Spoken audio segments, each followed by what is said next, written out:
Okay, we're looking at Matthew 24, 1 to 42.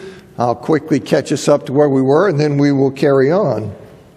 All right, in Matthew 24, verse 2, Jesus, he pronounces doom on the Jewish temple in Jerusalem. And in verse 3, the disciples who assume that destruction of the temple and the destruction of Jerusalem, they assume it's an end-time event, something associated with the final judgment and the arrival of the eternal state. They ask him when the end will come and what will be the sign that it's about to arrive. And Jesus, in verses 4 through 8, he answers their question about the coming of the end by telling them not to be led astray during the time before the end by following any of those who come after him pretending to be the Christ, the anointed one of God. And as he makes clear in verse 27, there'll be no mistaking his coming. See, don't be misled by somebody claiming to be the Christ. There'll be no mistaking his coming. And he tells them not to be alarmed when, contrary to their expectation, the end does not come in conjunction with some particular conflict or hardship or upheaval. There will be many birth pains before the end arrives. So they are not to be alarmed. They're not to fret its failure to arrive after some specific hardship or disaster. And then in verses 9 to 14, he tells them that during that time until the end, the age of birth pains, Christians will be persecuted and killed. They will be hated throughout the world because of their allegiance to Jesus. And only those who remain faithful in the face of those trying circumstances will be saved. And only at the end of these birth pains of unspecified duration, only at the end of those birth pains of unspecified duration will the eternal state arrive. And having told them that wars and all kinds of upheaval and distress will occur without the arrival of the end, having just told them that, he then appeals to that. He uses that in verses 15 to 21. He applies that truth to correct their expectation that the destruction of Jerusalem will be accompanied by the arrival of the end. See, that was something they assumed. When he told them about the destruction of Jerusalem, they assumed that is an eschatological and end-time thing. So he now applies what he just told them to their mistaken assumption that the destruction of Jerusalem will be tied to the end. He tells them that when they see Jerusalem coming under attack, they must not misunderstand and think that it is now time for their redemption. Don't make that mistake. That event does not signal the end. The destruction of Jerusalem does not signal the end. Rather, it is a very severe episode of distress within this age of distress. It is a particularly sharp and, as it turns out, early pain within the birth pains of the Messiah. So instead of lifting their heads at that time to embrace their redemption, they must flee immediately when the Roman troops come. They have to flee immediately. Okay, that's all. We went through that last week. Now he says here, in describing the distress of Jerusalem's fall as something unequaled from the beginning of the world until now and not to be equaled again, Jesus is probably using a stock hyperbolic formula. Okay? A stock way of emphasizing the severity of the suffering. In other words, it's something like that was the worst blank ever. That was the worst movie ever. That was the worst fight ever. That was the worst speech ever.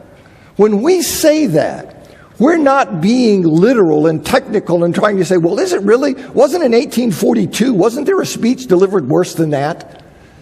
We don't mean it that way. It is simply a way in which we emphasize how terrible it was. That was the worst blank ever. And I think this functions similarly to that. I think it's a hyperbolic formula, and you get a taste of that at a number of places in the Old Testament. For example, in Exodus 10:14, he says, the locusts came up all over the land and settled on the whole country of Egypt, such a dense swarm of locusts as had never been before, nor ever will be again. Then you look in Exodus 11:6, it says, there shall be a great cry throughout all the land of Egypt, such as has never been, nor ever will be again. It's starting to sound like, this is a phrasing and a way of emphasizing something, a way of putting the emphasis on how bad something is. Jeremiah 37 simply says, there is none like it. And then Ezekiel 5:9, and because of all your abominations, I will do with you what I've never yet done, and the like of which I will never do again. Joel 2 has never been before, nor will ever be again. So you start to see this seems to be a kind of phrase, and especially when you look at what is said about Hezekiah, a good king of Judah, and Josiah, another good king of Judah who comes after Hezekiah. Okay, Hezekiah, it says, he trusted in the Lord, the God of Israel, so that there was none like him among all the kings of Judah after him, nor among those who were before him. And then we have Josiah who comes after Hezekiah, and it says, before him there was no king like him. Hezekiah was before him. But you see, it's simply a way of saying he was really, really good.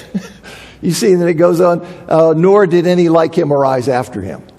So I think that's what's going on. I think it is a stock hyperbolic formula that would have been heard as such.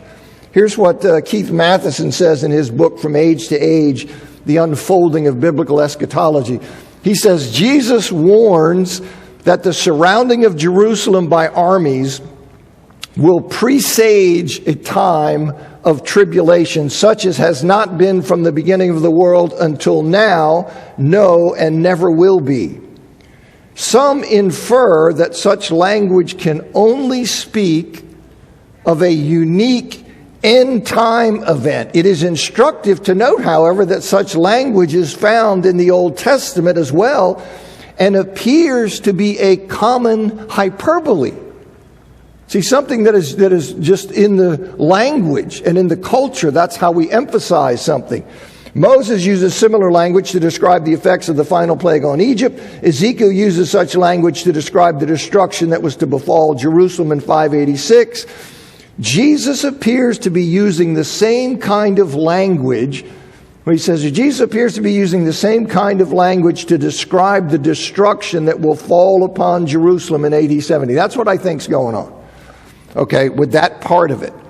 But it is just possible that he's being more literal than I'm giving him credit for. In other words, it's just possible that the fall of Jerusalem was really, really bad, and maybe so bad that it's never been matched. Here's what Carson says in his commentary. He says that there have been greater numbers of deaths, 6 million in the Nazi death camps, mostly Jews, and an estimated 20 million under Stalin, but never so high a percentage of a city's population so thoroughly and painfully exterminated and enslaved as during the fall of Jerusalem. And then when you add to that all of that suffering, the anguish of divine rejection that is evident in the destruction of the city and the temple that were central to Judaism, that clear message of divine rejection there, well, maybe you can make a case that it more literally was something that had never been before and will never be again. According to the first century Jewish historian Josephus, in his book, The Jewish War, 1.1 million people died in the siege of Jerusalem by the Romans, and another 97,000 were taken prisoner by the Romans. And the people who were starving in that city as it was being besieged by the Romans, they were reduced to eating grass, cow dung, and the leather from their shoes and belts. And at least one mother murdered and ate her own baby. So you get some image of how grisly this was. And the rebels in the city, the hardcore resistance, they were torturing the people in the city who they believed had food and were holding out on them. And they inflicted horrible tortures on those people, trying to get them to reveal where they were keeping their food. So you had that going on inside, but it was no picnic outside. As Charles Quarles says in his commentary, he said, those who were captured by the Romans fared no better. Any captured by the Romans during the siege were tortured before the city walls to terrify the city's defenders and then crucified. Josephus commented, the soldiers, out of rage and hatred, amused themselves by nailing their prisoners in different postures. And so great was their number that space could not be found for the crosses, nor crosses for the bodies. Even after a vivid description of the horrors the Jews endured, Josephus adds apologetically, to narrate their barbarities is impossible. But to put it briefly, no other city ever endured such miseries. Okay, so it certainly was an outrageous suffering. I think it's hyperbolic, but it's just possible it's more literal than I give Jesus credit for there. Now, the statement that the Great Tribulation is never to be equaled, people take that as saying, well, that then must mean that it is the end time tribulation. It is the tribulation right before the consummation. But I think it cuts the other way. You see, I think that in saying that the Great Tribulation, where it never to be equaled, I think it implies that the tribulation that is being referred to is not a tribulation at the very end of history. Any tribulation, any hardship, any suffering at the very end of history obviously cannot be equaled, right? Because there's no further history in which other tribulation can occur. There's only the consummated kingdom. So what's the point of saying it's not going to be equaled again? Well, of course it's not, because it's at the end. And there's no tribulation after that. Here's what Carson says on that point. He says that Jesus in verse 21 promises that such great distress is never to be equaled again, implies that it cannot refer to the tribulation at the end of the age. For if what happens next is the new heaven and the new earth, it seems inane to say that such great distress will not take place again. Okay, so I think it cuts the other way, but you do have people that say that. Then at 22 to 28, he says, and if those days had not been cut short, no human being would be saved. But for the sake of the elect, those days will be cut short. Then if anyone says to you, look, here is the Christ, or there he is, do not believe it. For false Christs and false prophets will arise and perform great signs and wonders so as to lead astray, if possible, even the elect. See, I've told you beforehand. So if they say to you, look, he's in the wilderness, do not go out. If they say, look, he's in the inner rooms, do not believe it. For as the lightning comes from the east and shines as far as the west, so will be the coming of the Son of Man. Wherever the corpse is, there the vultures will gather. Now, as you can see, I think it's best to begin a new paragraph at verse 22. Now, this is a key move, okay, in the understanding that I'm presenting to you. It's a key move, but I think it's the correct move. So I'm starting a new paragraph there. Though those days, in verse 22, it's often read as referring to the attack on Jerusalem, right? So we have 4:14 where we're talking about the birth pains of the Messiah, the days of distress.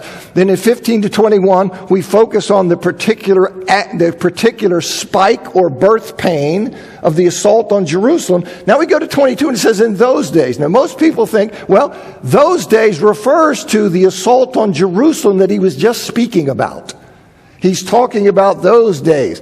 But I think that's not the right way to read it.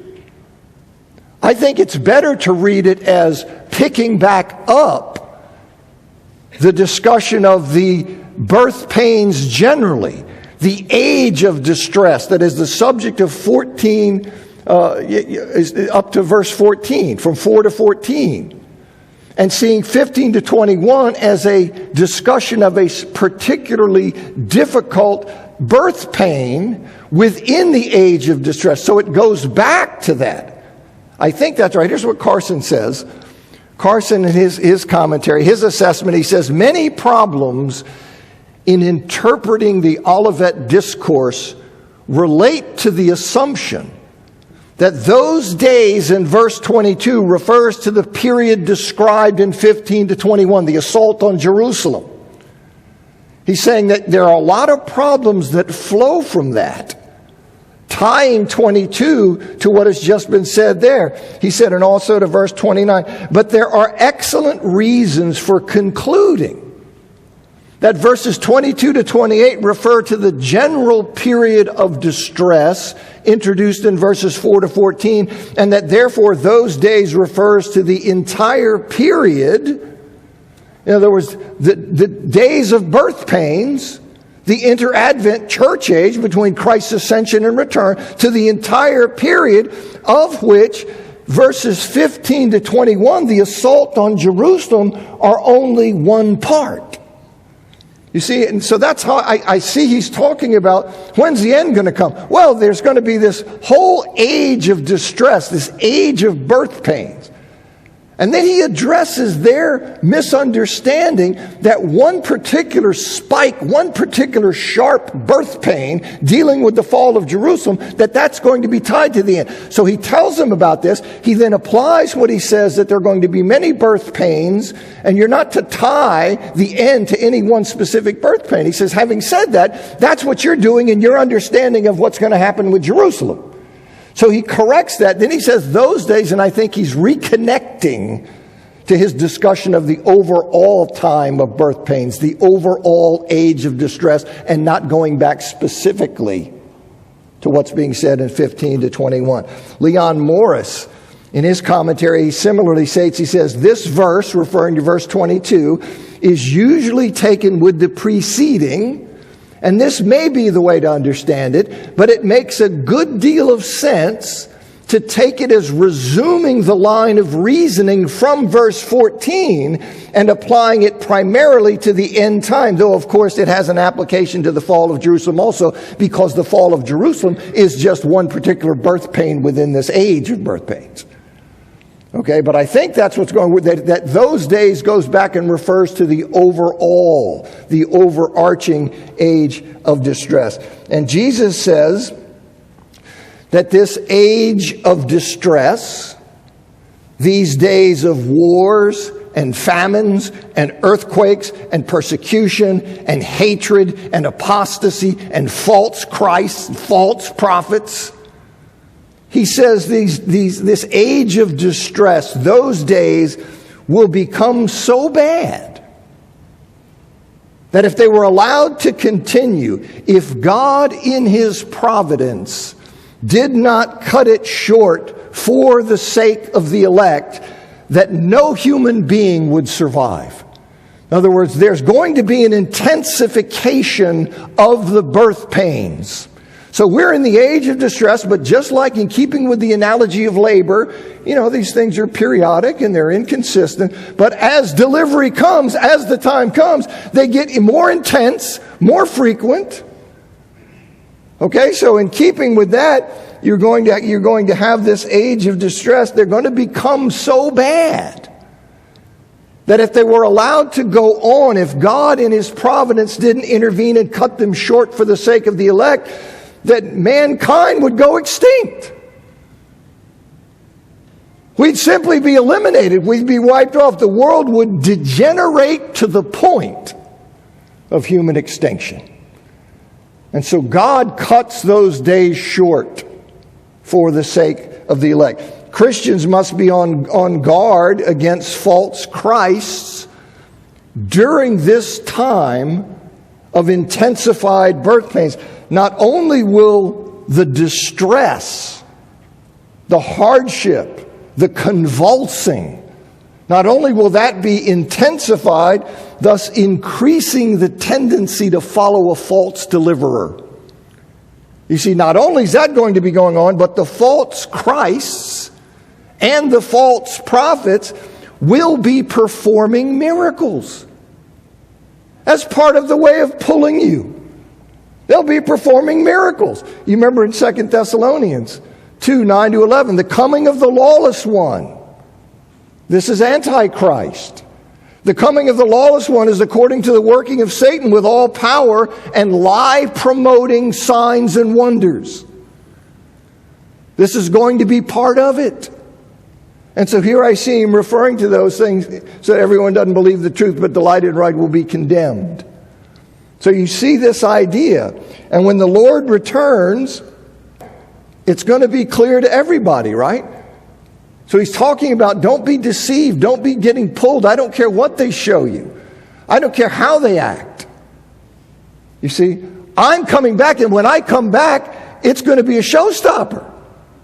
There's going to be no mistaking it. It's not going to be like, hey, the guy's over, I heard he's over in California cooking making burgers somewhere. It's not going to be like that. That his return is going to be unmistakable. It's going to be as obvious as lightning that lights up the entire sky. It will be as impossible for mankind to miss the coming of Christ as it is for vultures to miss a carcass. I think that's what's being said. It will be as impossible for mankind to miss the coming of Christ as it is for vultures flying up with that bird's eye view to miss a carcass. Now it's possible that line means that the false Christ proliferating at the end will be like vultures gathering over a carcass, meaning the condemned world. That's a possibility, but I prefer the angle that I just gave you. Now, it's difficult to see how the days being cut short. So, yeah, people say, no, this is talking about Jerusalem.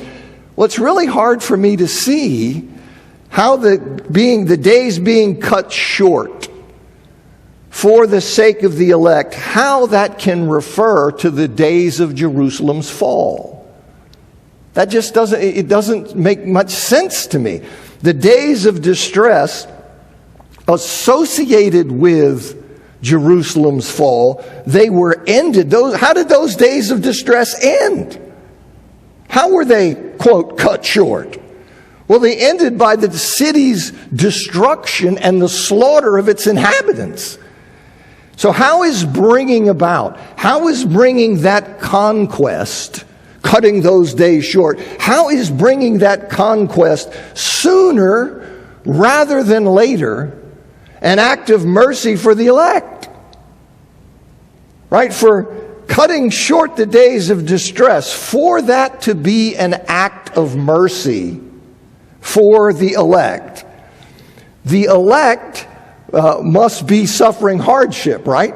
So you have, it seems to me, two requirements for cutting short the days of suffering. For that to be an act of mercy for the elect is the elect have to be suffering, and cutting the days short has to alleviate that suffering. Okay, they seem to me to be the requirements, and I don't quite see how either of those works here. The elect are Christians. Right? You see that in Matthew 24:31, Romans 8:33, 33, Romans 11:7.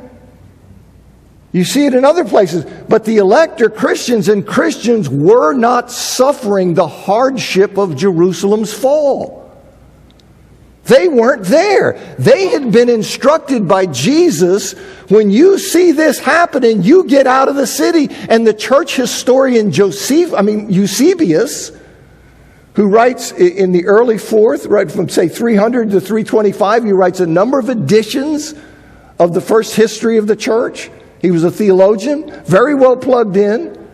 He says the Christians did in fact leave before the assault. Here's what Eusebius says.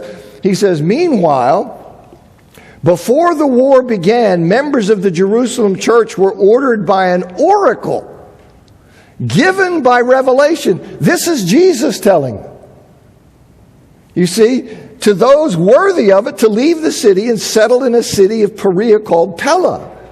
Here they migrated from Jerusalem as if once holy men had deserted the royal capital of the Jews and the whole land of Judea. The judgment of God might finally fall on them for the crimes against Christ and his apostles, utterly blotting out all that wicked generation. So at least according to Eusebius, the Christians heeded the Lord's words and his teaching, and they weren't there. Okay, so if we're talking about is cutting short the days for the sake of the elect, are we talking about something to do with the fall of Jerusalem? I say no, because the elect weren't suffering there because they had left. Okay, they had left. But even if Christians were suffering the hardships of the days of Jerusalem's fall, I don't see how accelerating the time of the fall, how that is sparing them from the effects of the days preceding the fall. It's simply having those days culminate in their deaths and enslavement, an outcome they were willing to suffer horribly to avoid. You see, it's not like you're sparing them the hardship or the consequence. No, you're just accelerating it. Okay, so it just doesn't fit for me. And in addition, this term here, where he says, the way the ESV renders it, and that's the right sense, no human being. Right? When he sits here, it says, no human being would be saved. If these days I'm talking about were not cut short, no human being would be saved. He doesn't say no person in Jerusalem would be saved. He has a much broader focus. No human being would be saved. And so that speaks of all mankind and is broader than that, than Jerusalem. And the unqualified term elect, that most naturally refers to all Christians. And thus it suggests that those for whose sake the days were cut short were not confined to Jerusalem, because in AD 70, all Christians weren't in Jerusalem. Okay, so I just think it's not, people just look at this and think it's a no-brainer. It is not by any means. Jonathan Menn, in his book on biblical eschatology, he says of the phrase in 24:22, quote, those days will be cut short. He says of that phrase, that added comment indicates that those days include the entire period of time until the second coming, contrary to the more limited reference in Matthew, Mark, and Luke. It indicates something worldwide in scope is occurring, not just a local phenomenon, because the basis on which the lives of God's people are saved is different in the two situations. In AD 70, people in Judea are urged to flee to the mountains in order to save their lives. Before Christ comes, again, people are saved not by fleeing, but by God's cutting short the days. In other words, tribulation will characterize the entire period before Christ's return, and it will even worsen shortly before his second advent, as birth pains do. But God will not allow the age to run its course, humanity to destroy itself or his people to be eliminated from the earth. I think that's what's going on. Okay? So as I tell you always, I think about these things, I tell you how I see it and how I understand it. Are there other ways of skinning the cat? There are. But I'm telling you the one that makes the most sense to me. Now note also that the deception of false Christs and false prophets that's mentioned in verses 23 to 26, that deception occurs during those days of verse 22, and this links those days of verse 22 back to the days of distress of verses 4 to 14, right before Jerusalem in 15 to 21. It links it because he talks about those false prophets, false Christ.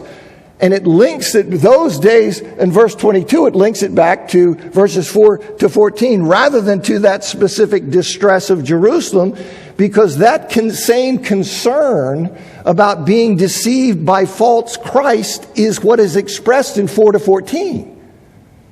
Okay, so I have this age of distress, talks about false Christ. I have the fall of Jerusalem. Now I'm over here. Am I talking about this age that preceded his discussion of Jerusalem? Am I going back to that? Well, it looks like he's going back to that because he's talking now again about false Christ, just as he was in 4 to 14. So all of these things say to me, that's the right way and the better way. Okay, it's by no means clear.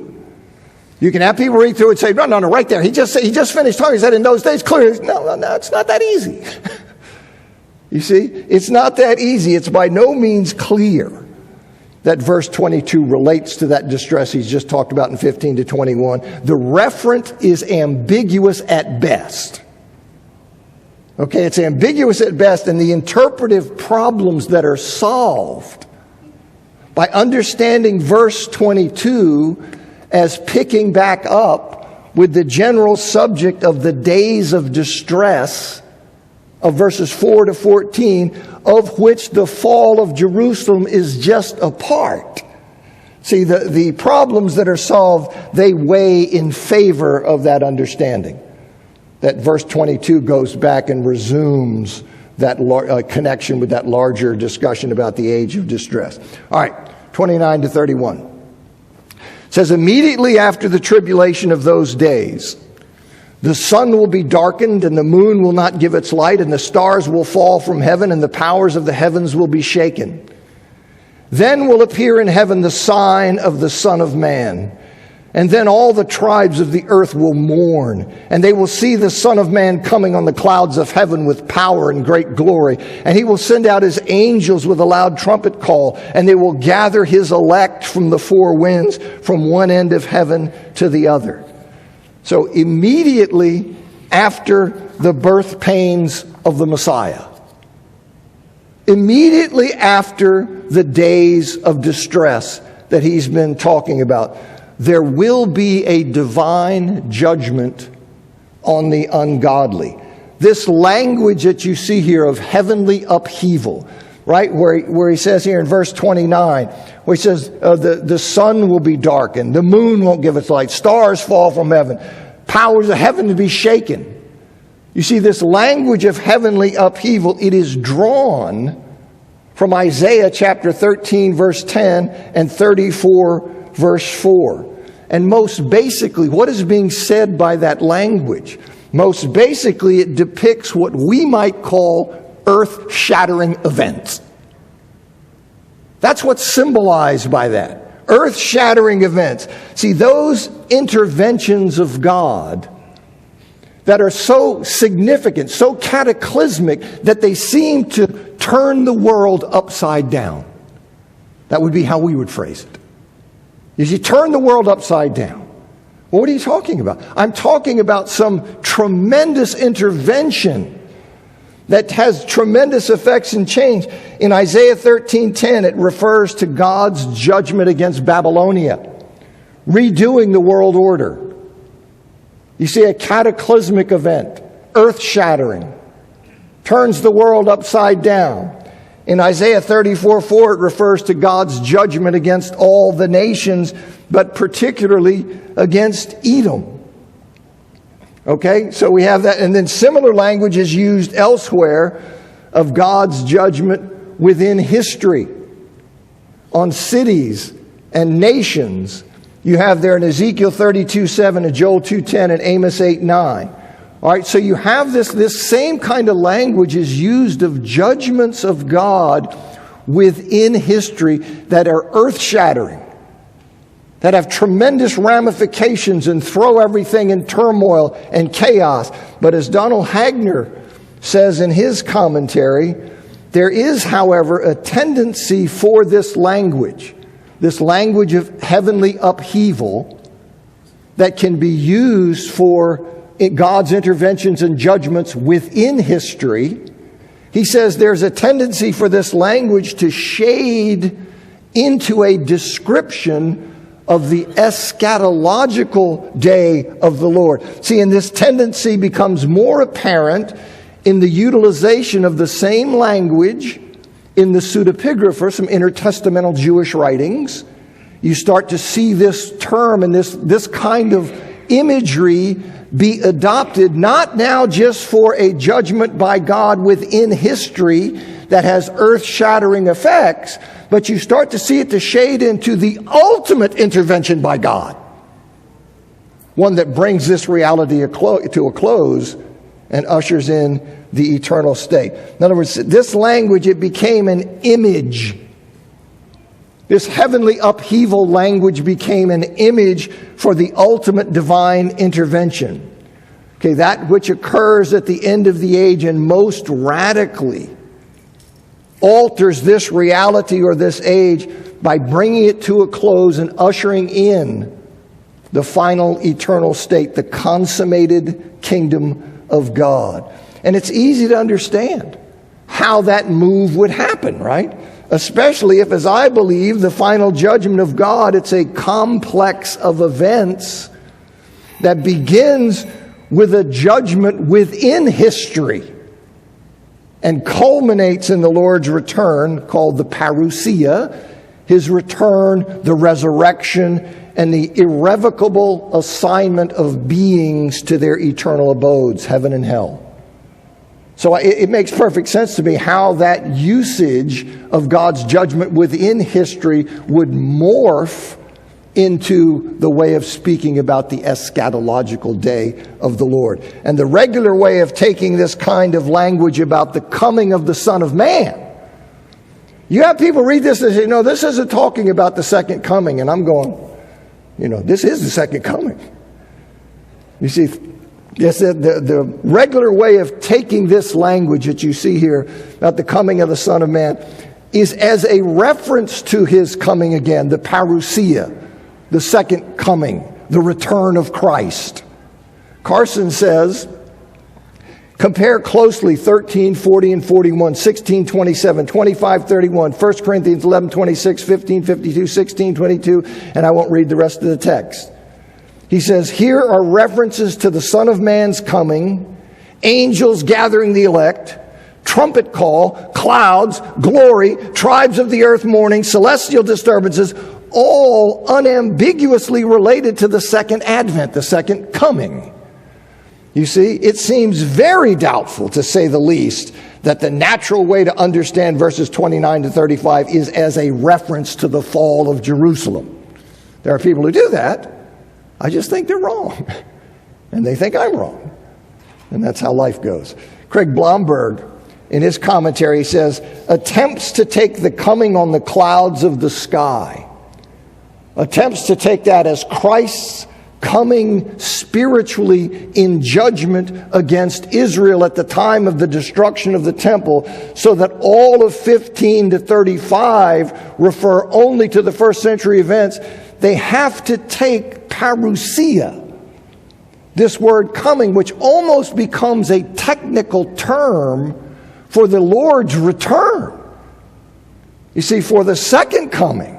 But he says they have to take parousia in verse 27 in a way that is otherwise entirely unparalleled in the New Testament. It is much more natural, therefore, to understand Christ's coming here to earth, as in Revelation 19:11-16, when Jesus brings with him all the company of the redeemed already in heaven to join his faithful people yet on earth and still alive to meet him.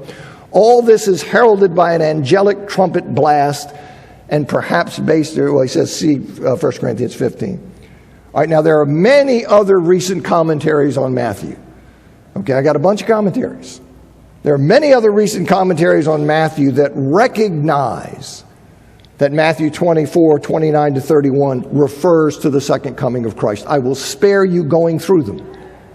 But there are many others, and the recent commentators on the parallel passages in Mark and Luke, there are many of them that I could bore you with, who also recognize this as a reference to the second coming. Okay, so that's where I think we are in the second coming. Then he says in 32-35, from the fig tree learn its lesson. As soon as its branch becomes tender and puts out its leaves, you know that summer is near. So also when you see all these things, you know that he is near at the very gates. Truly I say to you, this generation will not pass away until all these things take place. Heaven and earth will pass away, but my words will not pass away. Now, just as there are signs of a fig tree that precede the coming of summer, there are signs in that tree that precede the coming of summer. When they see all these things, meaning the birth pains, the conflict and the upheaval. The conflict and upheaval that will precede the Lord's coming, they can know that they are in the penultimate, the next to the last stage of redemptive history. All right, the judgment, parousia, the judgment and second coming, that complex. The judgment and parousia is the next major step in God's redemptive purpose. So when you see the birth pains, you know that you're at the door, because the next major step in the redemptive purpose is the second coming and the judgment. All right? That's what he's talking about. They will live. Now, I hope I have time to get this, because I know you're confused. You're going, what's about this generation? Okay, they will live to see these birth pains.